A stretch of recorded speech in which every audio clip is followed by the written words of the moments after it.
നമ്മുടെ ചുറ്റുപാടുമുള്ള ഓരോ കാര്യവും അത് മരമായാലും മനുഷ്യനായാലും ഇനി മലയായാലും ശരി മുകളിലേക്ക് വളരുമ്പോൾ ശരിക്കും അതൊരു വലിയ യുദ്ധത്തിലാണ്. വെറുതെ ഒരു സിംബോളിക്കായിട്ട് ഞാൻ പറയുന്നതല്ല. നമ്മളൊന്ന് കിടന്നിട്ട് എഴുന്നേൽക്കുമ്പോഴോ ഇരുന്നിട്ട് എഴുന്നേൽക്കുമ്പോഴോ എന്തുമാത്രം ബുദ്ധിമുട്ടുണ്ട്.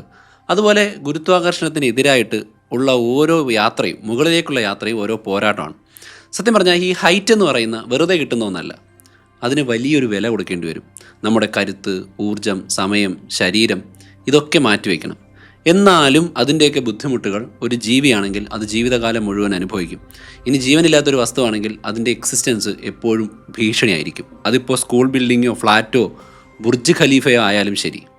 നമ്മുടെ ആഗ്രഹം കൊണ്ടോ ഭാവന കൊണ്ടോ മാറ്റാൻ പറ്റാത്തൊരു ലിമിറ്റ് ലോകത്തുണ്ട്. അതാണ് സത്യത്തിൽ ഫിസിക്സ് നമ്മളോട് പറയുന്നത്. നമുക്ക് ഏറ്റവും പരിചയമുള്ള നമ്മുടെ സ്വന്തം ശരീരത്തിൽ നിന്ന് ഇതിനെക്കുറിച്ച് ഞാൻ പറഞ്ഞു തുടങ്ങാം. നമ്മൾ വിചാരിക്കുന്നത് ഉയരം എന്ന് പറയുന്നത് ജീനുകളുടെ കളി മാത്രമാണെന്നാണ്. നമ്മുടെ DNA സെറ്റിങ്സ് ഒന്നങ്ങോട്ടോ ഇങ്ങോട്ടോ ഒന്ന് മാറ്റിക്കഴിഞ്ഞാൽ ആർക്കും ഉയരം കൂട്ടാം എന്ന് നമ്മൾ കരുതും. പക്ഷേ പലർക്കും അത്തരത്തിൽ ഉയര വ്യത്യാസം ഉണ്ടാകുന്നുണ്ട് എങ്കിലും മാക്സിമം ഇന്ന് വരെ റെക്കോർഡ് ചെയ്യപ്പെട്ടിട്ടുള്ള പല ഉയരമുള്ള മനുഷ്യരുടെ അവസ്ഥയും വളരെ ഡേഞ്ചറസ് ആണ്. റോബർട്ട് വാറ്റ്ലോ എന്ന് പറയുന്ന ഒരു വ്യക്തി ഉണ്ടായിരുന്നു. 2.72 മീറ്റർ ഉയരമുള്ള ലോകത്തിലെ അറിയപ്പെടുന്ന ഏറ്റവും ഉയരമുള്ള വ്യക്തിയായിരുന്നു അദ്ദേഹം. അദ്ദേഹത്തിൻ്റെ ചിത്രം നിങ്ങൾക്ക് കാണാൻ പറ്റും. അണിയുന്ന വസ്ത്രവും ഇടുന്ന ഷൂവും ഉൾപ്പെടെ പലതും കസ്റ്റമൈസ് ചെയ്ത് നിർമ്മിക്കേണ്ടി വന്ന ഒരു വ്യക്തിക്ക് അധികകാലം ജീവിച്ചിരിക്കാൻ കഴിഞ്ഞില്ല. അത് DNA ആയിട്ട് ബന്ധപ്പെട്ട് വരുന്നതും ആകാൻ സാധ്യതയുണ്ട്. മറ്റേതെങ്കിലും ചേഞ്ച് കൊണ്ട് സംഭവിക്കാം. അതുകൊണ്ട് തന്നെ ഹോർമോണൽ ഇംബാലൻസ് എന്ന് പറയുമ്പോൾ സൊമാറ്റോട്രോപ്പിൻ പോലെയുള്ള ചില ഹോർമോണുകളാണ് ശരീരം വളരാനായിട്ട് സഹായിക്കുന്നത്. അതിൻ്റെ പ്രൊഡക്ഷൻ ശരീരത്തിൽ കൂടിക്കഴിഞ്ഞാൽ പല അവയവങ്ങളും ബൾജ് ചെയ്ത് വരുന്നതായിട്ട് കാണാം. ഈ ജിംനാസ്റ്റിക് ആയിട്ടുള്ള ആളുകളൊക്കെ തന്നെ സൊമാറ്റോട്രോപ്പിൻ കുത്തിവെച്ചാണ് ബബിൾ ഗട്ട്സ് ഒക്കെ വരുന്നത്. അതവിടെ നിൽക്കട്ടെ. പക്ഷേ ഈ ഹൈറ്റ് കൂടുക എന്ന് പറയുമ്പോൾ ചിലപ്പോൾ എല്ലിനും സ്കിന്നിനും ഒക്കെ തന്നെ സ്ട്രെച്ചിങ് വരുന്നു എന്നതിനപ്പുറം ശരീരത്തിന് ഓവറോൾ ആയിട്ടുള്ളൊരു ചേഞ്ച് വരണമെന്നില്ല. അതായത് നമ്മുടെ ശരീരഭാഗങ്ങളും അവയവങ്ങളും ഉയരം കൂടിയ വ്യക്തിക്ക് ഒരുപക്ഷെ നോർമലായ വ്യക്തിയെ അപേക്ഷിച്ച് വളരെ വ്യത്യാസമൊന്നും ഉണ്ടാവില്ല. അയാൾക്ക് ശരീരത്തിൽ ഒരുപാട് ബോഡി മാസ് ഉണ്ടാവും, ഹൈറ്റ് ഉണ്ടാവും. പക്ഷേ ശരീരത്തിനകത്തുള്ള അവയവങ്ങൾ, ഹൃദയവും വൃക്കയും ഒക്കെ പഴയതുപോലെയാണ്. അങ്ങനെ വരുമ്പോൾ ഈ ഗ്രോത്ത് എന്ന് പറയുന്നത് സ്മൂത്ത് ആയിരിക്കില്ല. എല്ലുകൾക്ക് സ്വന്തം ഭാരം താങ്ങാൻ വയ്യാത്ത രീതിയിൽ വളയാൻ സാധ്യതയുണ്ട്. ഇത് തന്നെയാണ് വാറ്റ്ലോയ്ക്ക് സംഭവിച്ചത്. സന്ധികൾ വളരെ പെട്ടെന്ന് തന്നെ തകരാറിലായി. അത്രയും നീളമുള്ള കൈകാലുകളെ ഒന്ന് ബാലൻസ് ചെയ്യാൻ പോലും അദ്ദേഹത്തിൻ്റെ മസിലിന് പറ്റാതെ വന്നു. ഏറ്റവും വലിയ പ്രശ്നം ഹാർട്ടിനാണ്. നാൽക്കാലികളായിട്ടുള്ള നമ്മൾ ഇരുകാലി നടക്കുമ്പോൾ ഏറ്റവും കൂടുതൽ ബുദ്ധിമുട്ട് വരുന്നത് എന്തിനായിരിക്കും? നമ്മുടെ ഹൃദയത്തിൽ നിന്ന് കാലിലേക്ക് രക്തം പോകാൻ എളുപ്പമാണ്. പക്ഷേ കാലിൽ നിന്ന് തിരിച്ചു വരാനുള്ള പ്രഷർ ആവശ്യമുണ്ട്. ഇനി ഹൃദയത്തിൽ നിന്ന് തലച്ചോറിലേക്ക് കുത്തനെയാണ് ബ്ലഡ് പമ്പ് ചെയ്യേണ്ടത്. നാൽക്കാലികളായിട്ടുള്ള മൃഗങ്ങൾക്ക് അത്രയും വലിയ ബുദ്ധിമുട്ടില്ല. അതുകൊണ്ട് തന്നെ നമുക്ക് ഹാർട്ടിൻ്റെ പമ്പിംഗ് മെക്കാനിസം ഉപയോഗിച്ച് പ്രഷർ നിലനിർത്തുക അത്യാവശ്യമാണ്. നല്ല ഹൈറ്റുള്ളൊരു വ്യക്തിക്ക് ഹൈറ്റ് കുറഞ്ഞൊരു വ്യക്തിയെ അപേക്ഷിച്ച് തന്നെ ഹാർട്ടിൽ നിന്ന് പമ്പ് ചെയ്യുന്ന രക്തത്തിൻ്റെ ഒരു ഒഴുക്കിന് ഡിഫറൻസ് ഉണ്ടാവും. ഗ്രാവിറ്റിക്കെതിരെ നമ്മുടെ പാവം ഹൃദയം ഓവർ ടൈം ജോലി ചെയ്യേണ്ടി വരും. വാറ്റ്ലോയ്ക്ക് നിൽക്കാൻ തന്നെ കാലിൽ ബ്രേസുകൾ ആവശ്യമുണ്ടായിരുന്നു. മാത്രമല്ല യങ്ങർ ഏജിൽ തന്നെ അസുഖമില്ലാതെ ഉയരം കൊണ്ടുള്ള ചില ശാരീരികമായിട്ടുള്ള ബുദ്ധിമുട്ടുകളും ഹൃദയ സംബന്ധമായ അസുഖങ്ങളും ഒക്കെ ചേർന്നാണ് വാറ്റ്ലോ മരിക്കുന്നത്. എന്താണ് ഇതിന് പിന്നിലെ ശരിക്കുമുള്ള പ്രശ്നം എന്ന് ചോദിച്ചാൽ അത് സിമ്പിളാണ്, എന്നാൽ ക്രൂരവുമാണ്. ഇതിനെയാണ് നമ്മൾ മാത്തമാറ്റിക്കലി സ്ക്വയർ ക്യൂബ് ലോ എന്ന് വിളിക്കുന്നത്. അതായത് ഒരു മനുഷ്യ ശരീരത്തിൻ്റെ ഉയരം, അത് ഏത് ബയോളജിക്കൽ എൻറ്റിറ്റി ആയാലും അതിന് ഉയരം വയ്ക്കുമ്പോൾ അതിനനുസരിച്ച് ഭാരം കൂടും. ഇപ്പോൾ റോക്കറ്റിൻ്റെ വലിപ്പം കൂടുമ്പോൾ അതിനനുസരിച്ച് ഇന്ധനം വേണ്ടി വരും, എങ്കിലേ ആ റോക്കറ്റിനെ സ്പേസിൽ എത്തിക്കാൻ പറ്റൂ എന്ന് പറയില്ലേ. അതേപോലെ നമ്മുടെ ശരീരത്തിൻ്റെ ഉയരം കൂടുന്നതിനനുസരിച്ച് നമ്മുടെ 3 ഡയമെൻഷനായിട്ടുള്ള മാസ് എല്ലാ ഭാഗത്തേക്കും നീളം, വീതി, ഉയരം എല്ലാം കൂടും. അപ്പോൾ അത് കണക്കാക്കുന്നത് വോളിയം അനുസരിച്ചാണ്, ക്യൂബ് അനുസരിച്ചാണ്. പക്ഷേ എല്ലുകളുടെ കരുത്ത് കൂടുന്നത് സ്ക്വയർ കണക്കിനാണ്. കാരണം എല്ലുകൾക്ക് ഒരാൾക്ക് നീളം കൂടി എന്നുള്ളത് കൊണ്ട് വീതി കൂടില്ല. പകരം അതിൻ്റെ ഒരു ക്രോസ് സെക്ഷണൽ ഏരിയ ആയിരിക്കും കൂടുതലായിട്ടും വർദ്ധിക്കുക. അപ്പോൾ ഉയരം ഇരട്ടിയായാൽ ഭാരം 8 മടങ്ങായിട്ട് കൂടും. അതിൻ്റെ മാത്തമാറ്റിക്സാണ് ഇവിടെ കാണുന്നത്.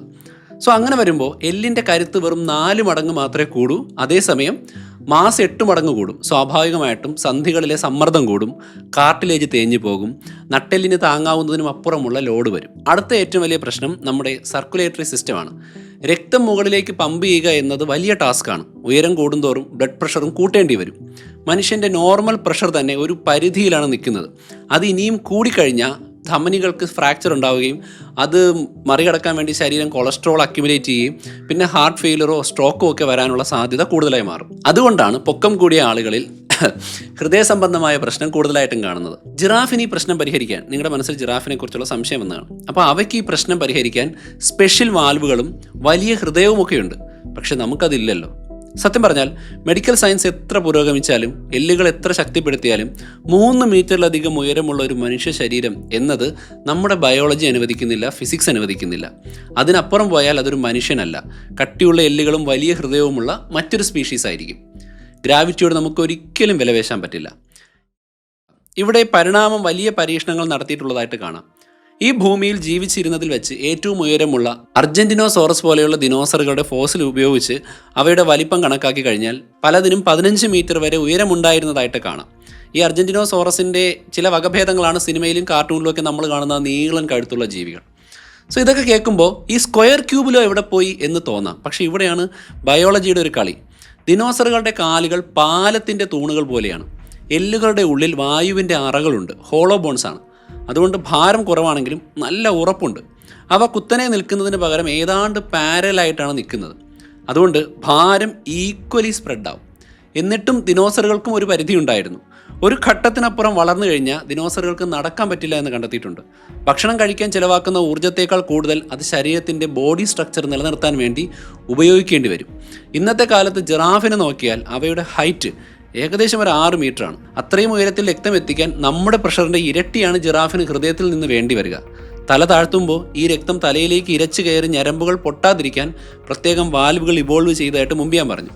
ശരിക്കും ഒരു കത്തിയുടെയും പടലയുടെയും ഇടയിലാണ് ജിറാഫുകളുടെ ജീവിതം. വെള്ളത്തിലേക്ക് ഇറങ്ങിയാൽ കഥ മാറും. ലോകത്തിലെ ഏറ്റവും വലിയ ജീവിയായിട്ടുള്ള നീലത്തിമിംഗലത്തിന് 30 മീറ്ററിലധികം നീളമുണ്ട്. പക്ഷേ ഇവിടുത്തെ ഒരു വിഷയം എന്ന് പറയുന്നത് ബയോളജി അല്ല, മറിച്ച് വെള്ളമാണ്. വെള്ളത്തിൽ ബൊയോയൻസി എന്ന് പറയുന്ന ഒരു പ്രതിഭാസമുണ്ട്, പൊങ്ങിക്കിടക്കൽ. ഗ്രാവിറ്റിക്ക് ഇവിടെ വലിയ റോളില്ല. ഭാരം താങ്ങാൻ വലിയ എല്ലുകളുടെ ആവശ്യവും വെള്ളത്തിൽ കിടന്നാലില്ല. വെള്ളത്തിൽ നിന്ന് നീലത്തിമിംഗലം കരയിലേക്ക് കയറി നടക്കാൻ തുടങ്ങിക്കഴിഞ്ഞാൽ അതിൻ്റെ സ്വന്തം ഭാരം കൊണ്ട് അത് തകർന്നു പോകും. അതുകൊണ്ട് തന്നെ വെള്ളത്തിലെ കാര്യം നമ്മൾ ഈ പറയുന്ന ഭൂമിയുടെ ഗ്രാവിറ്റിയുമായിട്ട് ഡയറക്റ്റ് പറയാൻ കഴിയില്ല.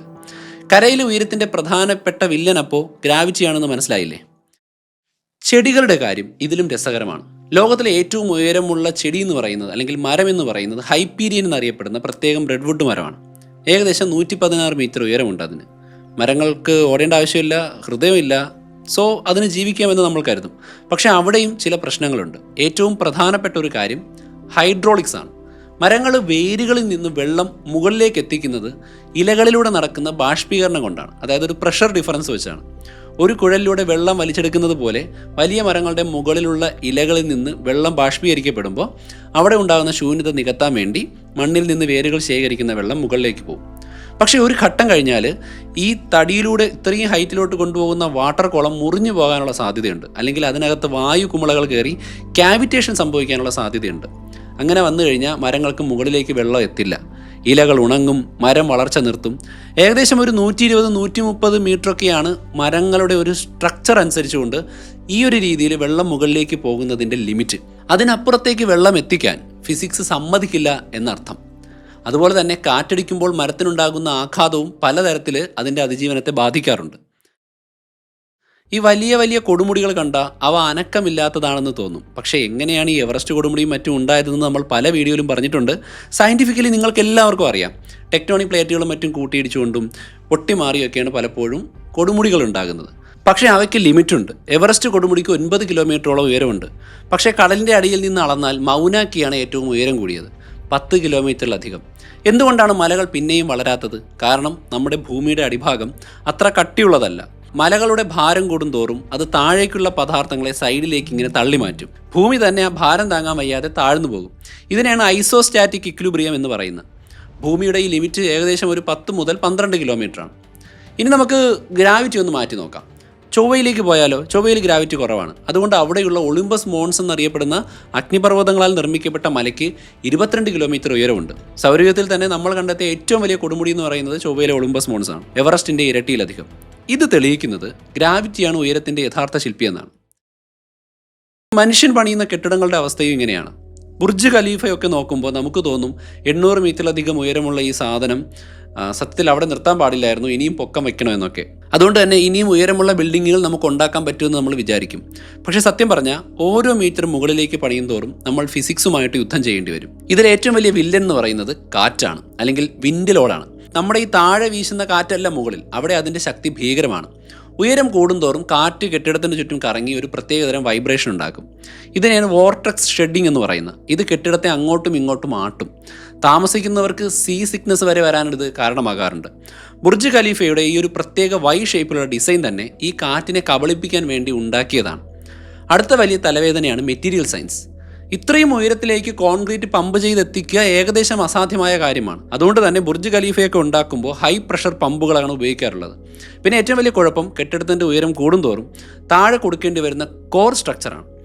ഉയരം കൂടുമ്പോൾ താഴെയുള്ള തൂണുകൾക്കും സപ്പോർട്ടിംഗ് സിസ്റ്റങ്ങൾക്കും ഒക്കെ തന്നെ വീതിയും എണ്ണവും ഒക്കെ കൂട്ടേണ്ടി വരും. അങ്ങനെ വന്നാൽ കെട്ടിടത്തിനകത്ത് ആൾക്കാർക്ക് താമസിക്കാൻ കഴിയുന്ന റൂമിനേക്കാൾ അടിഭാഗത്തോട്ട് വരുമ്പോൾ കുറേ മെറ്റീരിയൽ മാത്രമേ ഉണ്ടാവൂ. ലിഫ്റ്റുകൾക്കും പില്ലറുകൾക്കുമായിട്ട് ഭൂരിഭാഗം പ്രദേശവും മാറ്റിവെക്കണം. ലിഫ്റ്റിൻ്റെ കാര്യം എടുത്താൽ സാധാരണ സ്റ്റീൽ കേബിളുകൾക്ക് ഒരു പരിധി കഴിഞ്ഞാൽ സ്വന്തം ഭാരം പോലും താങ്ങാൻ പറ്റില്ല. ആ കേബിൾ പൊട്ടി താഴെ വീഴും. അതുകൊണ്ട് കാർബൺ ഫൈബർ പോലെയുള്ള പുതിയ ടെക്നോളജികൾ, അൾട്രാ റോപ്പുകളാണ് ഇപ്പോൾ പല ബിൽഡിങ്ങുകളും പരീക്ഷിക്കുന്നത്, ഉയരമുള്ള. ഇതൊക്കെ മറികടന്ന് ഇനിയും മുകളിലേക്ക് പോകണമെങ്കിൽ വരുന്ന ചെലവ് നോക്കിയാൽ ഒട്ടും പ്രാക്ടിക്കൽ അല്ല. ചുരുക്കി പറഞ്ഞാൽ ടെക്നോളജിക്കലി നമ്മൾ നിൽക്കുന്നത് ഒരു എക്സ്പോണൻഷ്യൽ കോസ്റ്റ് ഗ്രാഫിലാണ്. അതായത് ഓരോ ഇഞ്ച് ഉയരത്തിന് നമ്മൾ കൊടുക്കേണ്ടി വരുന്ന വില അമിതമായി കൂടിക്കൊണ്ടിരിക്കും. അതാണ് നമ്മളെ തടഞ്ഞു നിർത്തുന്ന ഒരു അദൃശ്യമായ വലിയ മതിൽ. അതുകൊണ്ട് തന്നെ ഗ്രാവിറ്റി കുറവായ ഒരു ലോകത്തായിരുന്നെങ്കിൽ നമുക്ക് സങ്കല്പിക്കാം, മനുഷ്യൻ നല്ല പൊക്കമുള്ളവരും മരങ്ങൾ ആകാശം മുട്ടുന്നതും മലകൾ അത്യുന്നതങ്ങളിലും എത്തിയനെ. പക്ഷേ ഇവിടെ ഭൂമിയിൽ ഗ്രാവിറ്റി വളരെ കണിശക്കാരനായ ഒരു അക്കൗണ്ടിനെ പോലെയാണ്. ഉയരം കൂടുന്തോറും ഗ്രാവിറ്റി കണക്ക് ചോദിച്ചുകൊണ്ടേയിരിക്കും. ഫിസിക്സിനനുസരിച്ചുള്ള ലക്ഷ്മണരേഖ മറികടക്കാൻ നിലവിൽ നമുക്കൊരു പരിധിയിലധികം കഴിയില്ല എന്നൊരു പ്രശ്നവും ഇവിടെ ഉണ്ട്. മാത്രമല്ല, ഈ സ്പേസ് എലിവേറ്റർ പോലെയുള്ള കാര്യമുണ്ട്. ഭൂമിയിൽ നിന്ന് നമ്മളൊരു ലിഫ്റ്റ് ഇൻ്റർനാഷണൽ സ്പേസ് സ്റ്റേഷനിലേക്കൊക്കെ വലിച്ചുകൂടെ? അങ്ങനെയൊക്കെ വരുമ്പോഴും ഈ ഹൈറ്റിൻ്റെ പ്രശ്നവും ഭൂമിയുടെ കറക്കവും അന്തരീക്ഷത്തിൻ്റെ പല ലെയറുകൾ തമ്മിലുള്ള ഡിഫറൻസും ഒക്കെ ബാധിക്കാറുണ്ട്. അതിനെപ്പറ്റി മറ്റൊരു വീഡിയോയിൽ പറയാം. അതുപോലെ തന്നെ ഈ വീഡിയോ ഉൾപ്പെടെ പല വീഡിയോകളുടെയും പ്രധാനപ്പെട്ട റിസർച്ച് റിപ്പോർട്ടുകളും ഇതിനേക്കാളേറെ അറിവുകളും നമ്മുടെ പല ചാനൽസിൽ നിന്നുള്ള ഇൻഫർമേഷനും എൻ്റെ പല സർവീസുകളും കോഴ്സുകളും ഒക്കെ തന്നെ നിങ്ങൾക്ക് ലഭ്യമാകുന്നൊരു ബ്ലോഗ് ഞാൻ ഡെവലപ്പ് ചെയ്തിട്ടുണ്ട്. അത് കമൻറ്റ് ബോക്സിൽ കാണാം. തീർച്ചയായിട്ടും അത് ചെക്കൗട്ട് ചെയ്യുക, വീഡിയോസുകൾ സജസ്റ്റ് ചെയ്യുക. അടുത്ത എപ്പിസോഡിൽ വീണ്ടും കാണാം. അതുവരെ ബൈ.